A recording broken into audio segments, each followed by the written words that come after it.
Welcome back to the last word. We are talking the WNBA, and the biggest news coming out, Angel Reese is on her way to Atlanta. Big news. Karen, I don't know why this would happen, but Angel Reese is one of, I believe, two or three people who has averaged more than 10 rebounds in the first two or three seasons that they've been in the league.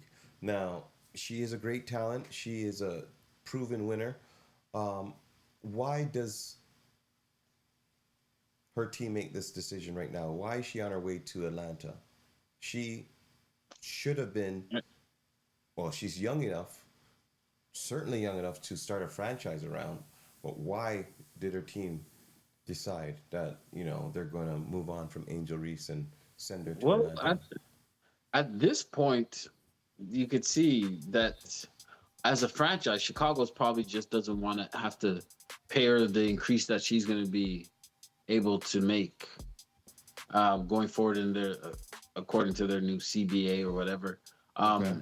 So yeah, at this point you cash out, you get the two first round picks that I believe they got for her, Yeah. and you you part ways. And again, there's an opportunity at a real special player coming down next year. Is going to be the year of Juju, and who else is going to be available in that? So the talent wise, there's going to be some real talented players coming out. And Angel Reese, as good as she is on the court, not a player you're gonna want to have to spend a big chunk of your salary cap invested in.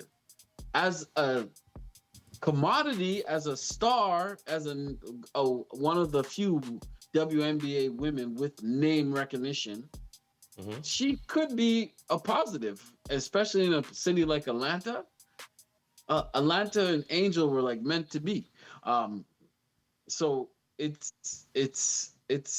good for their franchise, right? Just getting some attention, getting some recognition around the talk shows and what's going on, because she's obviously going to be talked about during the year. At some point there'll be some mini controversy, whether it's she's not worth it, she's on the cover of something or doing something, whatever it may be. At least she can sell some tickets. Not to Clayton Clark's level, obviously not. No one can. But she is one of the few in the WNBA that can draw. It's surprising that you say that because I was thinking the exact same thing. She's on the move because they don't want to pay her, and not only do they don't want to pay her, regardless of her skill set. Let's be real. They do not believe that she's good enough to lead the franchise to a championship. Oh no, that's evident that she's not a number one. I Right. I think that's evident. But you get her on the right squad around a couple of other solid players. She can definitely be a very high end role player.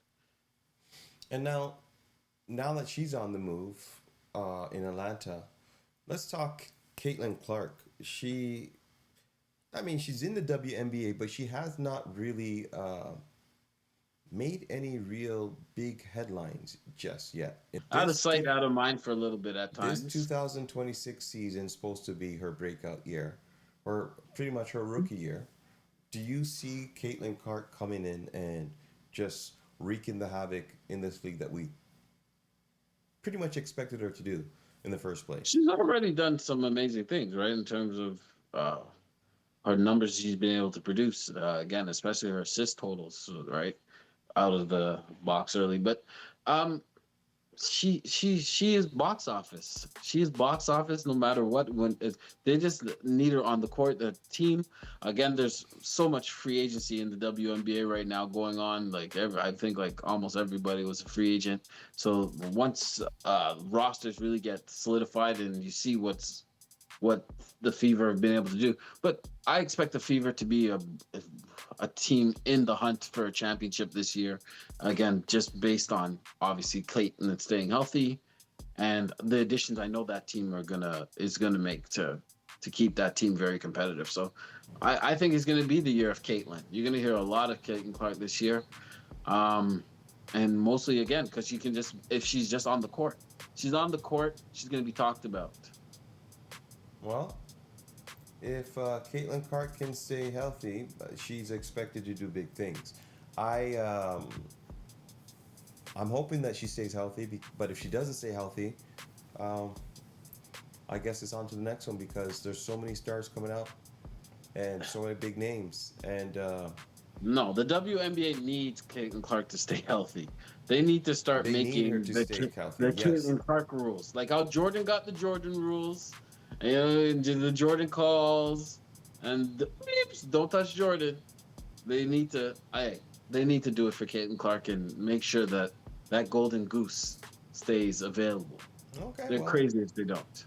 you heard it here, ladies and gentlemen. Karen is rooting for Caitlin Clark to get the Jordan rules and the Jordan Blyes so the WNBA could stay afloat because, like he says, they do need that true superstar to take that brand to the next level. I don't know if she can stay healthy, but we're talking about soft tissue issues and not putting in the work that it takes to stay on the court Again, because you got to get your body ready for the yeah, rigorous I don't think there's regular no season. doubt that Caitlyn has an absolute strong season this year.